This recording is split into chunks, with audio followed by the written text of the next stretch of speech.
Well, good afternoon and welcome back to the Notes Made at the Time channel. It's Martin here. I've brought you to a lovely place today. It's called Shackleton Hill on the hilltops above Hardcastle Crags. As we go along with the story, I'll let you know what my links are up here. And if you've read the books, you probably know that already.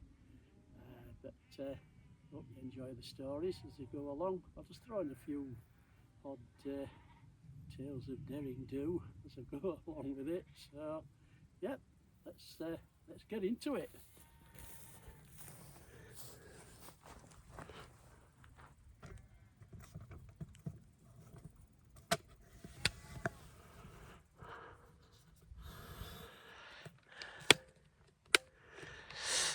Well, as you can tell, my my filming skills are they're getting there, I suppose. But I've actually made it easier for you this time. Instead of me trolling up the hill, I haven't had a lift or cheated to get up here. I've walked up, but instead of filming and listening to me puffing and panting like a bloody old steam train, I've walked up and then I've set up and then we've taken it from there. Right, we're walking down now. We're off down to the main track that serves Shackleton Hill. It comes up from Hardcastle Crags and then goes on towards Walshire and the old Lord Savile shooting lodge. We've got 3 cottages up here. I think this one coming up now, it's called Hawthorne Cottage. We've got some old barns and stuff. I think they were used by farmers and probably estate workers, I think, in the day when it were in full flow. And as you see, as we come round now, there's some absolutely tremendous views up here.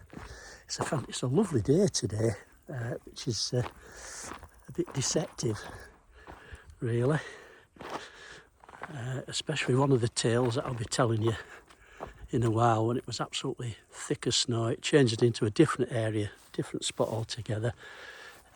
This house here, this is called Rose Cottage, and in 1993, September 93, we ended up moving in here. Me and the ex-wife, my 3 kids. So this is Rose Cottage. As you can see, looking across, it's a fantastic spot. Over there in the far distance, you see the mill chimney. That's Old Town, and then looking across towards the hills, that's part of Eptonstall, and going on towards Widdop Road. It's a strange thing how I ended up living here. I think it was about late August 93. Me and my pal, who I called Ginge in the books, we got called to a burglary at Rose Cottage. Now, it was a holiday let. It was let out as a holiday let, and I think it's probably beginning at school holidays. Some lads had been up and broken into the place, and basically just smashed a few glasses up and emptied the cupboards and stuff that were there. Anyway, me and my pal got called up. We met a lady called Linda, who was managing the place on behalf of the estates, and we did the usual stuff. We took details, contact details, telephone numbers, and she made us a brew of tea, and we sat out in the garden drinking our pots of tea and looking out. I just said, bloody hell, I could live here. I could quite easily live here. And she just said, well, if you are interested, it is up for rent. She said they've tried it as an holiday let, but it ain't really done as well as they thought, and I think they're just trying to get somebody to live here on a permanent basis. And I thought, oh, it was like a dream, a rural dream of living somewhere in the countryside, and probably back to when I were a kid living up at Queensbury on a farm cottage. I'm just showing you around while I'm chuntering away now.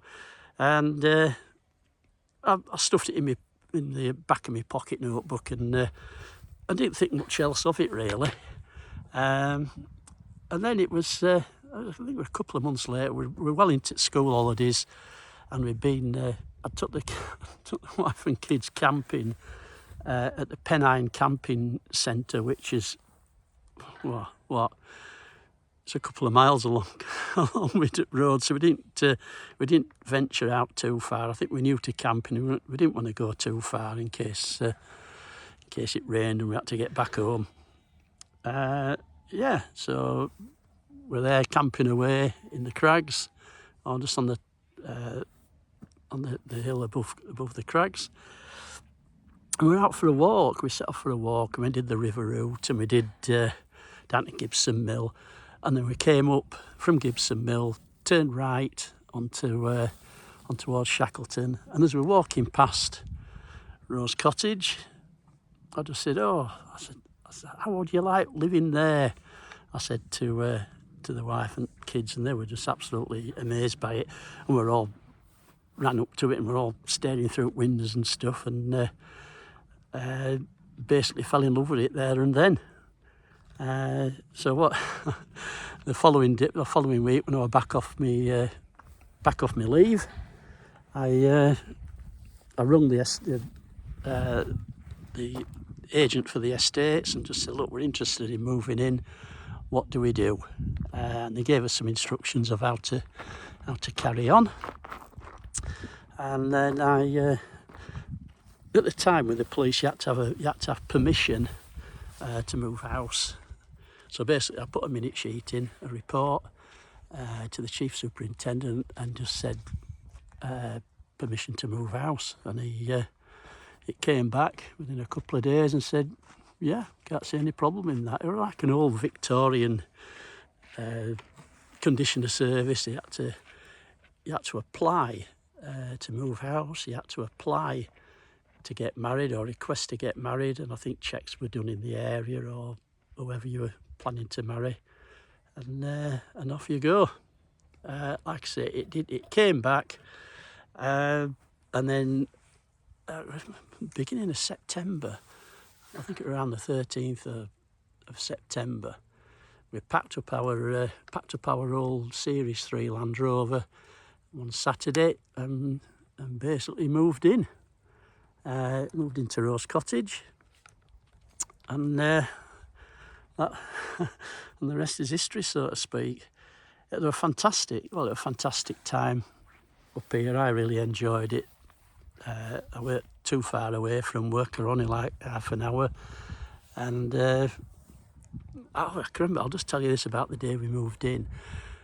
When we finally got the last load in, I looked out stood there with another cup of tea, and I looked across at Studley Pike, and they had some microlights flying around, and then, as if on cue, a hot air balloon glided past. I think the company were called Bride's 90 or something. They were based in the Eastwood at Todd, and I thought, what an idyllic sort of thing to happen as we're there, moved into our new house. So yeah, that's how we ended up in Rose Cottage. Of course, there were some adventures and misadventures while we lived there. We got snowed in quite a few times, and but we got on quite well with the farmers and the other folk that lived here. But I can remember one, I think it must have been like February, March time, around about the first year that we'd moved in. We were disturbed by the sound of it were quad engines, really. It was like a quad. It woke up the house. They could hear it bombing around the fields here. And I said, I looked at it, I said, it's Sam. the farmer from down the road is obviously it's middle of lambing season. I said that's probably what he's dealing with. So we promptly turned over and went back off to sleep. My alarm clock went off at 6, and basically I walked to work. It's not a bad walk really.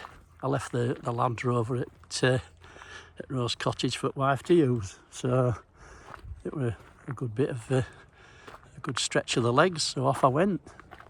And like I say, I'm walking along, not a care in the world, well, apart from some jobs I had lined up at work, and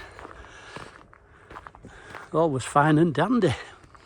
Well, it was until I reached, you see the barn in the far distance there, until I reached the barn. I could hear a lot of moving about inside. Obviously Sam were up doing what farmers do, milking cows and doing all that sort of stuff. And yeah, I looked round, I thought this is absolutely tremendous. What a place to live. And the kids loved it because the nature on your doorstep.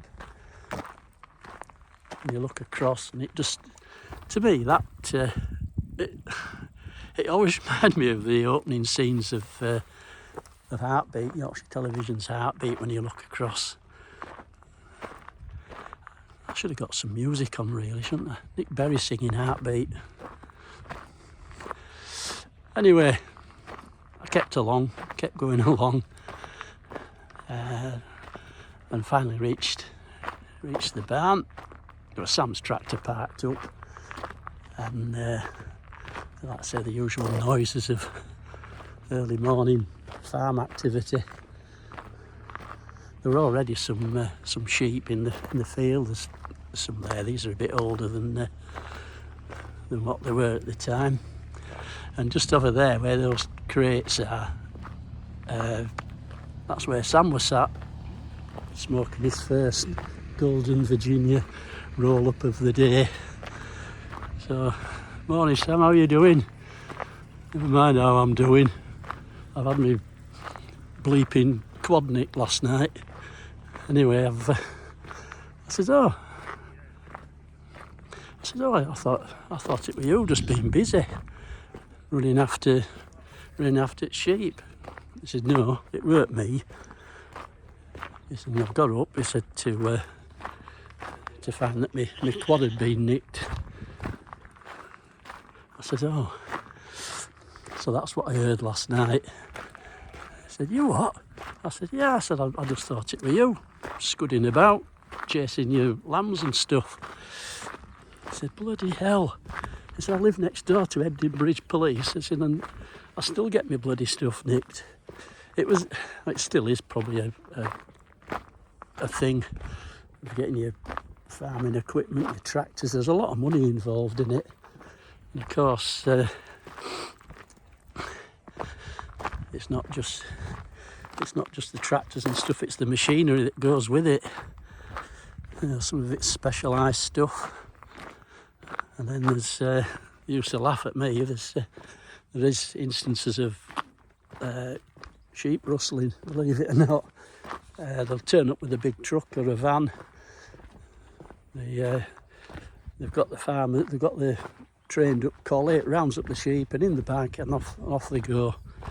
Before you know where you are, within probably less than a few hours, it's lamb cutlets. Yeah.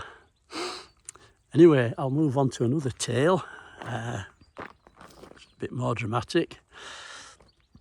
We'd had a heavy snowfall in January. I think we'd been snowed in, even for my birthday. We were snowed in at Rose Cottage. Now we're woofing it down to work at Hebden Bridge with a big rucksack on my back, picking up shopping and all the rest of it. And one particular night, I was 6 evenings, went out to the Land Rover. It was covered in snow. We'd had heavy snowfall. I tried to spark up the engine and absolutely nothing. nothing, not even a click. Tried again, no such luck. So set off on foot down to Hebden Nick, getting there about 6:20 to find my mate Ginge had already put the kettle on. I explained what was going on, and we just sort of self-briefed and off we went doing as normal stuff. But as the night went on, it seemed to warm up a bit, and it had stopped snowing and it were melting, and then it froze. Believe it or not, it started snowing and it froze again. And I thought, I just said to my mate, I said, well, I think what I'll do, we'll pop up, because we had some heavy duty jump leads in back at Police Land Rover. I said, we'll have a run up. I said, I'll give the Land Rover, my Land Rover, a bit of a boost, see if that works. We got up here. We've got this little this hill's called Sleggett. We got up here, no problem at all. I was driving up. There were plenty of grip, and in the fresh snow that had landed, and it just made short work of it. We were up here in no time. We got to Rose Cottage, and basically we wired them up, wired both vehicles up, and gave it another go. Still nothing. Did it again, nothing. Squirted the wonder fluid on, WD-40, still nothing. Not even a beep. The snow was coming down even more now, and it was getting decidedly more Arctic, Baltic style weather. So we decided to call it a do. I said, I'll probably need a new battery. Ginge, just leave it. So we got back in the Police Land Rover. My mate was driving, and we set off down this hill, down this road here where I've just been, and yeah, everything seemed okay. We drove down this track here, and just as we got to this bend here, it started, the back end started slipping. It was obviously underneath the snow was a thick ice which had formed, and the back end of the Land Rover started slipping away, and my mate pulled the wheels in, pulled the steering wheel into the left, into this side here where you can see there, pulled it into there, and I thought, well, if it gets stuck there, well, so be it. That's, at least it's safe. It's a bit embarrassing getting the Land Rover stuck, but at least, you know, we could walk out and have it recovered the next day, or as soon as the weather changed. We'll get Stony Wood out, and they'll sort it out for us. Anyway, we got out just to. I said I'll just check further down the road, just see if it's any better. And as I walked a few yards ahead, like you're supposed to do, I checked the road, and it was, well, it was like a bloody toboggan run underfoot. It was that icy and slippy, and I said, well, we just can't do it. So we got back in the Land Rover. My mate put it into reverse, tried to reverse out, and it got worse. So we put the wheels back in again, facing the banking. And he just said, well, look, mate, you've got more experience with four-wheel drive vehicles. You'll probably be able to reverse it out, and we'll take it back to your place, and we'll just phone the sergeant up and say that we're stuck and it's too hazardous to use. And he was just about to give me the keys for the Land Rover, and there were a creak and a groan, and it started rolling off, and I thought, how the hell's it doing that? But it was sliding off down this hill with the ice underneath. Ginge ran towards the back. There's like a lip above the rear door. Anyway, he grabbed hold of it, think he was trying to pull it back, but you've got like just off a 2 ton of truck going downhill. You just cannot defeat gravity in that sort of situation. So he just sort of shouted. I'm sure they were like, he were causing like tram lines with his boots, and if it had been if it would have been any snow, there'd have been sparks coming off. But I can remember him just turning around, turning his head and saying, "Martin, it's going, it's going." And I just thought, just let it go. You can't, you can't pull that bloody thing back. And it set off down here, and I thought, oh, as it comes out corner here, it's just going to go back into its side. And it did for a few yards, and then suddenly it sort of banked off to the right. And obviously the wheels, there was nobody controlling wheels, the steering wheel, and it rolled off down here, and we just sort of watched in horror as it got to this sort of spot here. It might have been a bit further down, and it just sort of gracefully banked over. It just reminded me of I'll explain later on. But anyway, it banked over here and hit a stump. There were a stump in the middle of bloody nowhere on this side of this ravine here. It tipped completely over and wedged itself against a tree, which was just down there. The National Trust have since chopped the tree down. I was going to have a blue plaque put on it just to say, just to commemorate what had happened to Land Rover. It completely tipped over, arse over tip, head over heels, and wedged against the tree. The mark was still on the tree for years and years, and every time I walked past, I cringed a bit, thinking, bloody hell, we could have been in that. All I can remember is my mate shouting, "Oh, there it is. There's the stump." Yeah, there's the stump. Hit that stump and just turned completely over and hit a tree where that little bush is there. They've chopped it down now. And basically we just stood agog, wondering he shouted, "What the fuck do we do now?" And I'm sure if he shouted that loud, I'm sure that people across at Peckett and Old Town would have heard it echoing across the valley. Anyway, we tried shouting up on our personal radios, little UHF radios that we have attached to us kit, and there were a few crackles but no else. And then we heard the distant radio message coming from the Land Rover.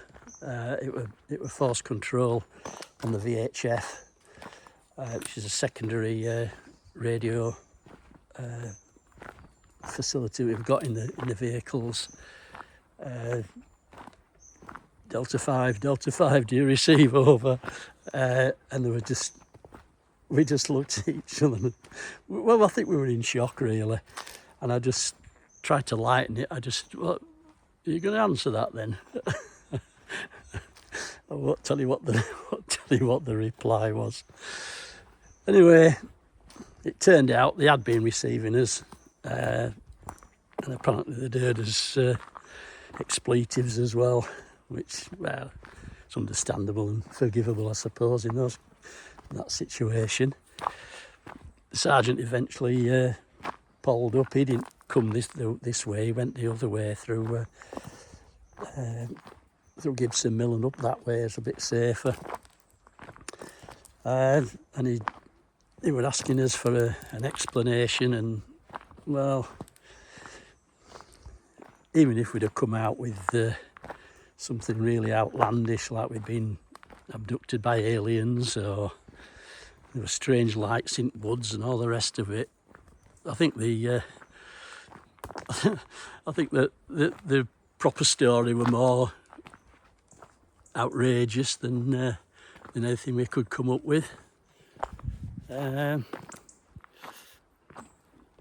Eventually we did go off duty, and while I was asleep in bed, the snow had melted, stony wood turned up, and just pulled it up and recovered it. And I thought, oh, well,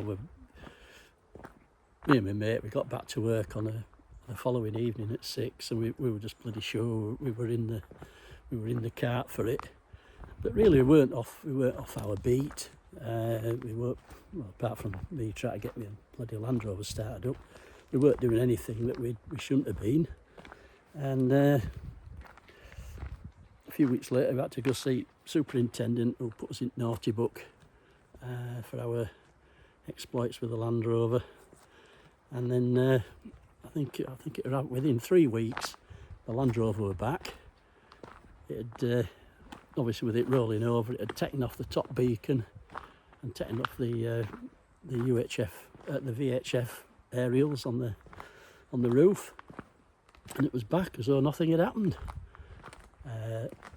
We did notice later on though that the doors didn't shut correctly. There were a bit of a gap between, which with all Land Rovers, it's just ventilation, isn't it? So that was the tale of the disappearing Land Rover, which became legendary.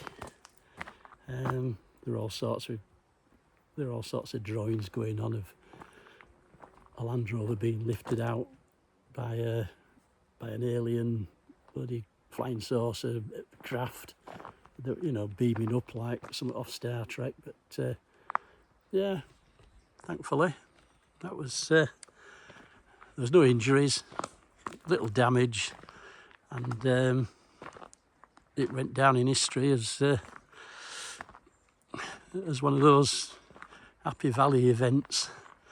There was a funny incident a few years later, I think about 2009. I was at the National Police Awards in Park Lane Hilton in London, and I was just there talking to our Chief Constable when I saw a very familiar face walk past, and it was our old superintendent, and I think he'd been promoted to Chief Constable of South Yorkshire, and he looked across at me then again, and he just pointed to me and said, "You and that bloody Land Rover," which I thought was quite good. He obviously remembered me and my pal tipping the bloody thing over. Yeah, so that's Slegget.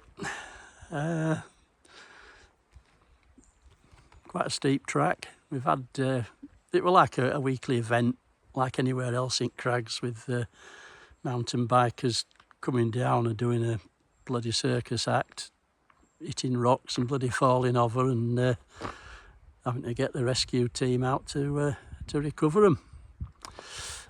Yep. So onwards and downwards. Yeah, this was like me the main route to work at the time when I lived there. I'll just let you have a look across at what we've got. It's like I say, it's a beautiful place. Hard to imagine living anywhere else, really. So yeah, beautiful in summer, a bit dodgy in winter, but you get used to it, I suppose. Well, I can remember running down here one morning. I think my car had broken down again, and I was legging it down here. The pack on my back on my way to Hebden Bridge Nick, when I heard some rustling in bushes over here. And basically, as I was running down, a bloody big badger leapt out, and it followed me. It was running alongside of me as though it was some sort of trainer telling me to keep up. And I thought, bloody hell, that's unusual. They're supposed to be shy animals who avoid human contact. We ran, I'd say a good 15, 20 yards, and it looked at me, turned its head to the right, looked at me, then back, and then disappeared back in the bushes here. So But I was telling my mate Phil, who was wildlife officer here for donkey's years, and he said, "Bloody hell, Matt, you were lucky." He said, "If they feel threatened, they will attack you, and they've got some right sharp teeth on them, and that's." He said, "You got to, it were lucky you didn't get any closer to it, because they're not the cute and cuddly things that you see in children's books and films and stuff." But there you go. Right, what I'll do now, I'll put you on pause, and then I'll get back to you a bit further down the hill, and give you a few more tales. All right, I'll see you in a bit. Right, I'm back with you. We've got the National Trust Warden's farm cottage coming up now on the left. There's usually all sorts of stuff, a lot of volunteers that work from there. I'm not right sure if there's a permanent warden or not. Probably not, with how things have changed. As we go along down this rough track, I'll let you have a look across to somewhere we've been before. Actually, that's across there in the far distance on the hillside. That's Middle Dean, where I took you before, one of my first videos that I did. It leads eventually to the dams, where I showed you where the ducks were and stuff. But you can just see how lovely and green this place is. Yeah. And for us living here, we're just so lucky really. It's on the doorstep. And I never sort of take it for granted. It's a grand place.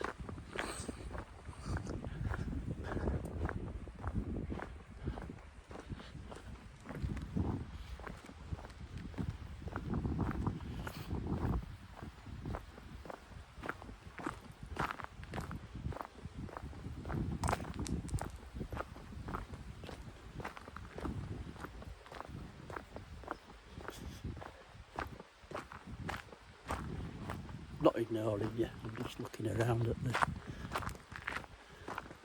the stuff we've got round here. You see at the top of that tree line there, it's what we call Peckett Pike. It was built as a memorial for the young lads from Old Town and Peckett who went off to fight in the First World War. Some obviously never came back, and it was the same throughout the whole of the country. But a lot of these villages a lot of the young males were killed in that war, 1914 to 1918, and a few years later the Second World War came along.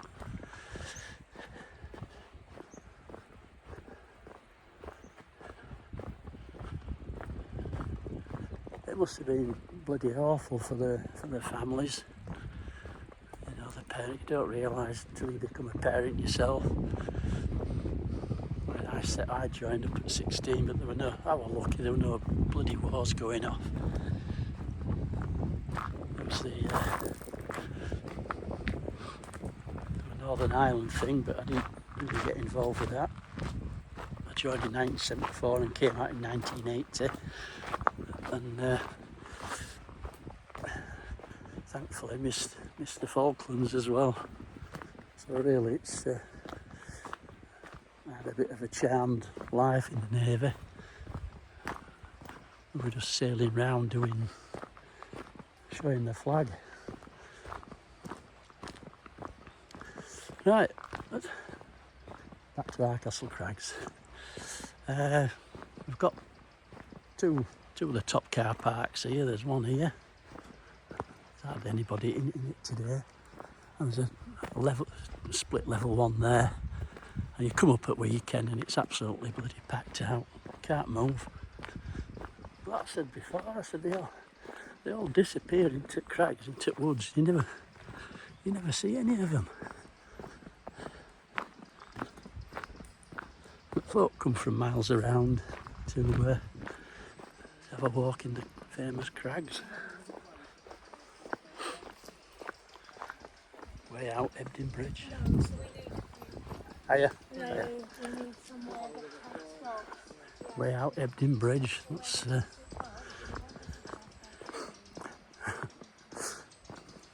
don't know if that's pointing to the direction or a quote.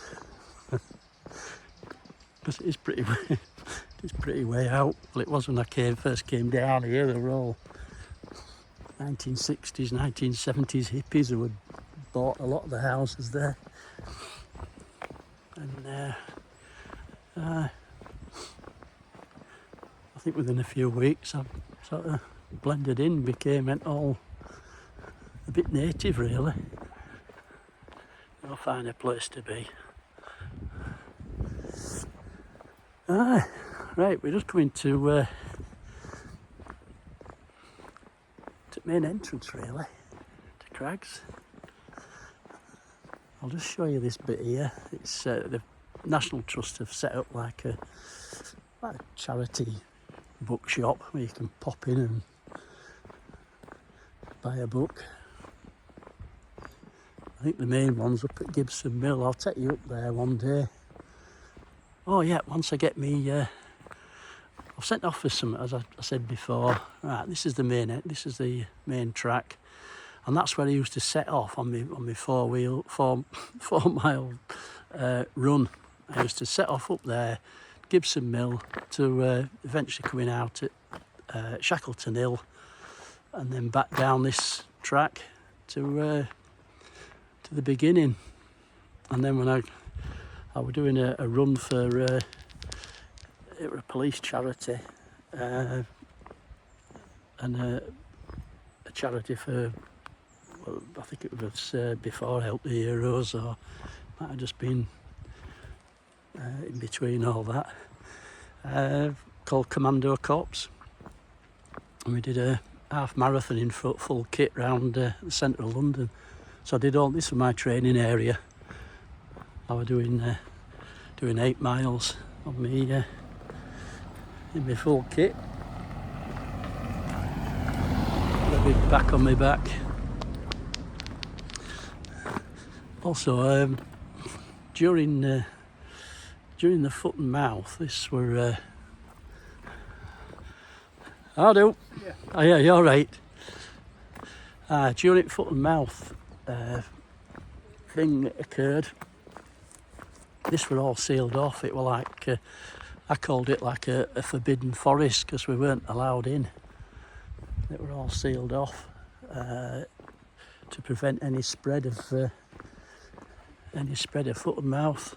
And luckily, our area got off quite lightly, not like certain areas of Cumbria where the farming were absolutely devastated. This bit here, it belongs to the National Trust. They rent it out as a holiday let, so if you're ever wanting to come down here, well, there's plenty of Airbnbs now, but that's a lovely cottage, is that. I went in once. I think that somebody who was staying had the car brought into, so I ended up having yet another cup of tea sat in their kitchen. I think they were from New Zealand, so it was a bit of a thing, meeting up with some Kiwis in the middle of Ebden Bridge. So, yep, there we go.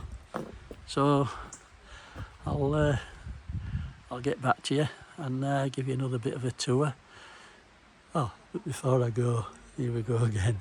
My brother and my brother brought his kids down here, they're only young ones, little Josh and Megan, they came down and they said, oh, we're off into Crags.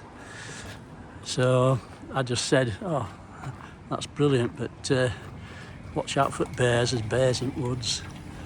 And the poor kids' eyes, I think they were traumatised for life after that. But yeah, he just reminded me of it a few weeks ago when I bumped into him. I think it did spook him a bit, but I'm sure he sees the funny side of it now. Right, so I'll call it a do. I'll get this out to you as soon as I can, or as soon as my Wi-Fi allows. Just keep up with the channel.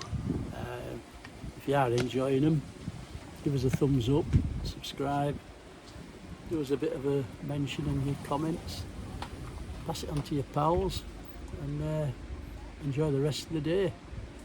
Alright then, take care, I'll see you in a bit.